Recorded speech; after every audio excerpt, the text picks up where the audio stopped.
বন্ধুরা, দেখো আজকে অনেক দেরি হয়ে গেল গো রান্না করতে।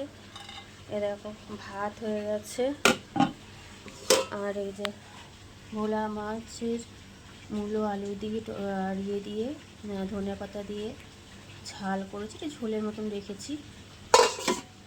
আর এখানটায় এই যে মূলো এনেছিলাম, ওই মূলো শাক ভাজা, এই যে মূলো শাক ভাজা অল্প ছিল ভাজা শাকটা, এই জন্য অল্প হয়ে গেছে।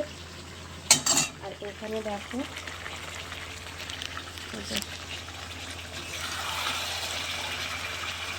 মেটে কচকুচি, আর এটা তোমরা চিনতে পারছো কিনা জানি না, অনেকে খায় না এই জিনিসটা, আমরাও খেতাম না আগে। এই যে এটা, এই জিনিসটা আমরাও খেতাম না, এখন খাই কেননা ভালো লাগে। আমি আর নেই, এছাড়া কেউ না। আর এই যে ছোট আলু ভাজা করে রেখেছি। ঠিক আছে বন্ধুরা, আমাদের তো খেতে অনেক দেরি হবে আজকে। ঠিক আছে, রাখছি, আবার পরে অন্য কোনো ভিডিও নিয়ে আসছি।